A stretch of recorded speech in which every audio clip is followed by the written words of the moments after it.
What's up, guys? Part 2 now of this Q&A session that we're going to be doing. If you guys watched the part 1 or would like to, I'm going to link that down in the description so that you guys can see and get caught up, though these questions aren't in any particular order, so I don't think it really matters. But we're just going to keep going, 10 minutes on the clock, give or take, and we'll try to do our best. Peter London asks, what is your opinion on guys lifting primarily to attract females, and what qualities do you think makes men most attractive to women? I would say that if you are lifting weights to attract girls, you could definitely spend your time doing something that's more effective. When it comes to relationships, personally, I'm kind of a commitment type of guy, and there's no one make or break thing that I look for in a girl. It's got to be, you know, the person themselves, and that sounds really cheesy, but it's honestly how it is. I think that if someone is only attracted to you because you lift weights or because you're physically imposing, I can't really get behind the idea that that's going to be a really successful relationship. If you're just looking to hook up, don't ask me. I'm terrible at that kind of thing. It's not something I'm interested in. It's not something I pursue. It's not something that I care about. I think when it says what qualities do you think makes men most attractive to women, the best luck that I've had when it came to talking to girls has always been if you can make them laugh, if you can make them think, and if you can make them feel like they're special. Those are the three things that seem to be there. I mean, because if I just don't, that is the kind of thing that makes them feel good to be around you. And if you're trying to develop a relationship with someone else, an important thing is that they enjoy the time they spend with you. And that's more important than looking hot. There's a lot of attractive people who are dating less attractive people. And while that doesn't seem to be as commonly known or as commonly accepted, when people see it, they tend to reject that idea. But it does happen. And it happens because personalities can bring people together that otherwise that might not be the case. And I think that it is important to be attracted to the person you're with, but there are a lot of other things other than your physicality that can do that. If most of the people that I talk to and am introduced to on a daily basis don't really know that I lift weights. I've gotten a little bit bigger in the last couple of years, and so it's a little harder to hide the fact. But my current girlfriend, Jessie, didn't know that I was a power lifter and didn't know kind of what I had done. And she had no idea when we first met. She was interested in me because we were in a vocal group together, and when we sang, that was what we connected on. So I don't think it really is the end-all be-all, and it definitely shouldn't be, at least in my opinion. Zayed Alfarajalla Hey Ben, leaving aside consistent calf work, which I've commented on before, what other solutions do you suggest for knee pain after squatting deadlifting? My form is on point, if you're wondering. And I've heard some experts suggest cutting out leg extensions and other similar quad isolation work. So would that work? Thanks, Ben. I'm not an exercise scientist. Most of the stuff that I have to offer, especially in any kind of injury prevention or injury rehabbing, has to do with my own personal anecdotal experiences and not scientific literature. I noticed, you said the direct calf work. When I work my calves really hard, I tend to not have knee pain, and that's just something that I've found. I have a theory that it's when you strengthen the muscles around the joint itself will be more protected.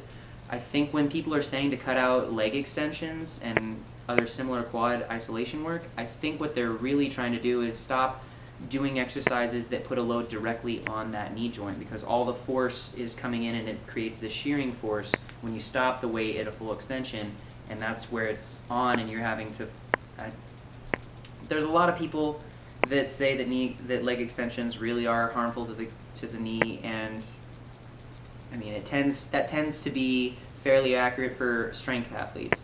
I think the best ways to avoid that. I also noticed that my knee pain flares up if I am dehydrated, if I am not getting enough sleep, or if I am cutting my squats high. If you squat to full depth, you shouldn't have knee pain. That's the way the knee is supposed to be working, and for every bit above parallel that you're cutting that squat short, again, that same shearing knee, that force goes right into the joint from those two, from your body weight and from the floor.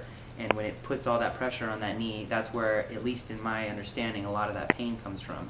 So make sure that your recovery work is solid. Make sure that you're getting enough sleep and enough water. Make sure your diet's solid. Just make sure everything else is okay. This is one of the few instances where I would recommend that some sort of dietary supplement may be helpful, some sort of joint supplement. The one, excuse me, that I personally have had good experiences with would be Super Sissus. I think that's USP Labs. And it's just something that whenever I have tendonitis or anything, I start taking that, and it tends to help dissipate that. I mean, I don't have any scientific studies to share about it, but that's what I'd go with, so I hope that helps a little bit. And if it continues and it's chronic and it's a big issue, maybe seek some help from a chiropractor. You could have something wrong with your hips, some sort of alignment issues, a back issue. I mean, the body tends to be a whole system, and when something is wrong with one part of it, there may be more issues that you could find in other areas that are contributing, like a back issue or a pelvic issue or an arch support issue in your shoes. John Barron, what's your preferred method of strengthening the lower back? My preferred method, if you're asking what's Ben Rice want to do, I'd say squat, deadlift, and limit your belt work in your off seasons. I think that squatting without a belt and deadlifting without a belt is an important tool to learn how to use your body without some sort of assistance. I think that you should always start too light and say, well, this is lighter than I want to go, and build into it, because it's more important to be sustained and consistent in your efforts than it is to make sharp, fast points of progress, because that's usually how people get hurt, is you progress faster than your body's able to keep up with it. And so I'm all for the long haul, kind of, live the grind. That's the whole approach. So do those things. You can do some direct work with things like stiff arch back good mornings. You just have to put some sort of load on the back, just like you train any other weakness, and move through that motion and force the muscles to grow. But start slowly and be careful the whole way, because you don't ever want to mess yourself up. And anytime we do anything weightlifting related, there's always a small chance that you're exposing yourself to and risking injury. So just be careful every single time you make one of those choices. Peter London, what is the purpose of life? Well, that's one of those questions, isn't it? And I'm just gonna try to answer it. In my opinion, the purpose of life, at least the well-lived life, what is the good life to me, and my philosophical answer for that is gonna be to positively impact the people around you and do good in the world. And whether you live with faith or you live without faith or you detest faith, whatever it is, I think that you need to have some sort of purpose and some sort of focus and some sort of centering in your life that guides your decisions, guides your choices, and the way that you treat other people is going to be how you are remembered. So whether or not that is really your purpose, that's what people are going to take away. So be a good person. That's the purpose of life, in my opinion. Patrick Umphrey, is there a process you would recommend for finding the optimum stance width for someone who is in the novice to intermediate level? Sort of a blanket statement, but I'm trying to give context. For sumo deadlifts, I have gone through different stances for my sumo deadlifts, and I know that a lot of people, there is no universal standard for what is acceptable. Ed Cohen had a very narrow sumo stance. Dan Green has a very wide sumo stance. I'm going to forget his name and I feel terrible. The Norwegian 93 kilo lifter from the IPF this year who pulled 821 has a very wide stance. A lot of those lifters do to really, those Slavic and the European lifters really have wider stances in general.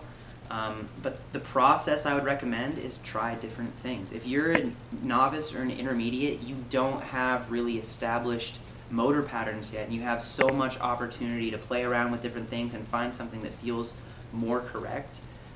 Generally, the narrower your stance with a sumo, the easier time you'll have off the ground, the harder time you'll have off the ground, but the shorter the range of motion. And so, while there isn't a real correct answer, especially you said yourself, it's a blanket statement, I think you just have to play around with it. It really depends on the individual and their leverages.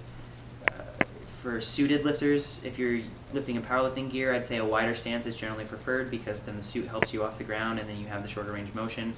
For a raw lifter, At least for me, I think a little bit narrower so you can get the bar moving is pretty important. So I think that's 10 minutes, and I don't want to answer another question until we roll around. I might have to pick up the pace here. We've got quite a ways to go, but thank you guys for watching. I hope you enjoyed the video. Look out for part 3. It's going to be coming on another day when I don't have lifting commentary or anything like that to post, and we're going to keep chugging along through these. So thank you guys for watching. I hope you enjoyed the video, and I'll talk to you again soon. Bye.